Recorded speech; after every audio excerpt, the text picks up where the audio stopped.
Yes, ready. 90 words per minute. Start.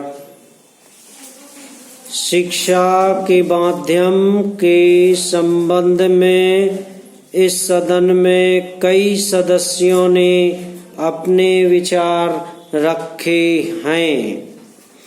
सबसे पहले मैं अध्यक्ष महोदय तथा सदन का ध्यान इस बात की ओर दिलाना चाहता हूँ कि शिक्षा कई माध्यमों के द्वारा दी जा सकती है।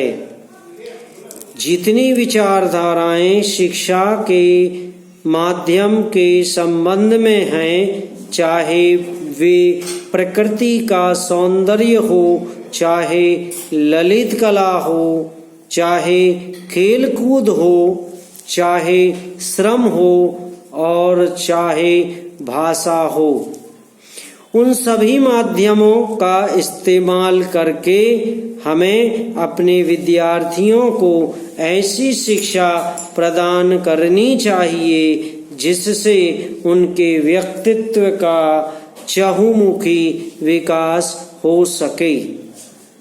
इन सब माध्यमों में भाषा को ही शिक्षा का माध्यम बनाकर चले, जिसका नतीजा यह हुआ कि केवल किताबी शिक्षा ही हम अपने बच्चों को दे पाए और केवल किताबी शिक्षा से न उनके व्यक्तित्व का ही संपूर्ण विकास हो पाता है और न हम अपनी शिक्षा को ही अच्छे स्तर पर ले जा सकते हैं।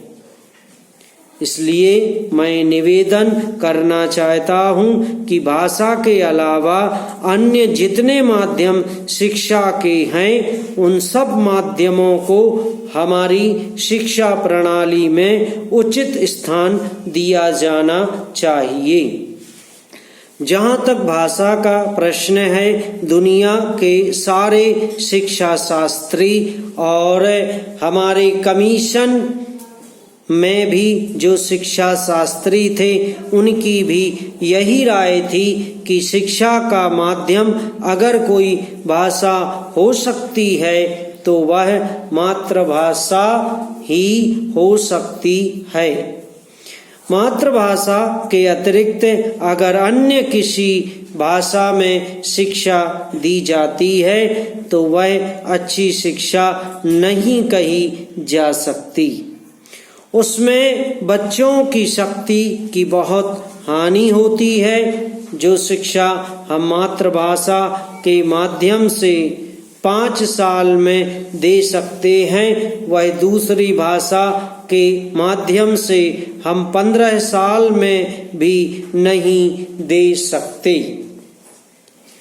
यदि वह बच्चे की मातृभाषा नहीं है तो उस भाषा में शिक्षा प्राप्त करने के लिए बच्चे को बहुत अधिक मेहनत करनी पड़ेगी तथा अधिक समय भी देना पड़ेगा, जबकि मातृभाषा के माध्यम से वह बहुत कम समय में और बहुत कम मेहनत से शिक्षा प्राप्त कर सकता है। इसलिए आज जो लोग कहते हैं कि शिक्षा का माध्यम अंग्रेजी रखा जाए, वह देश की शिक्षा के बहुत बड़े दुश्मन हैं, क्योंकि मातृभाषा को छोड़कर अगर अंग्रेजी में शिक्षा दी जाती है तो शिक्षा का कभी भी विकास नहीं हो सकता। यदि हम चाहते हैं कि देश के करोड़ों बच्चों को देश के कोने कोने में शिक्षा दी जाए तो केवल मातृभाषा को ही शिक्षा का माध्यम बनाना होगा। समाप्त।